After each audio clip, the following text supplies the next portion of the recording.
Hi guys, I want to talk today about buying versus building. I'm Spencer Schumacher with Spencer Real Estate Group. I help buyers and sellers buy and sell property in southern Wisconsin, Dane County, Madison, greater surrounding counties.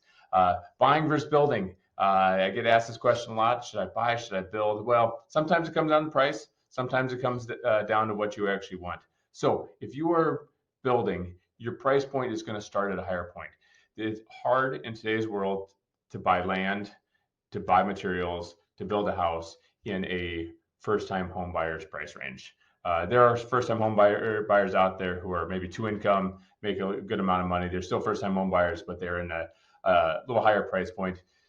In a typical first-time home buyer's price point, building is a tough option. If you're buying versus building, when you buy a property, you know your cost. You know what's going to cost to buy the property. There may be there will be negotiations in it, lower or higher, but when you're done, you're going to have that price.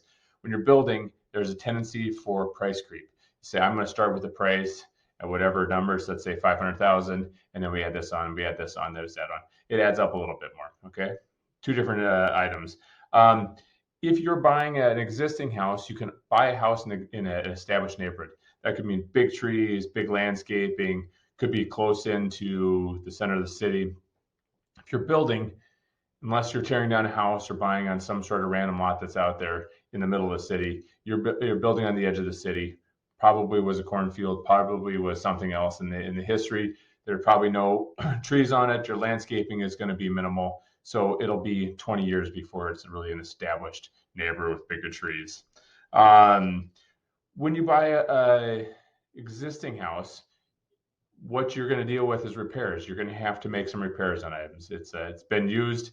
There are items are not brand new. There may be furnaces, there may be roofs, there may be windows. There are different things that are going to have repair items. New construction house, you're not going to have any of those items. There'll be little things. Nothing's ever perfect, but in theory, a lot of your items should last a lot longer, and we wouldn't have to take care of that. But what you get in the new construction house is you're probably going to have to pay for some more landscaping, pay for window treatments, pay for towel racks, shower curtains, those type of things that you wouldn't necessarily think about are in a traditional purchasing of a house that's already included in it. If you build, you're going to get what you want. You're going to be able to build that house that you want.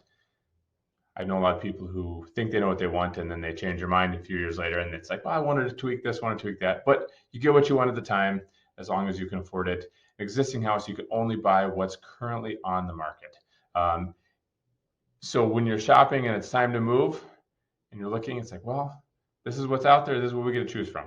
Or you're in a waiting game. So pros and cons, both of them are great options. I help people with both of them. If you want to buy a house, if you want to build a house, please be in touch. We'd love to talk to you about both options and see which one works best for you guys.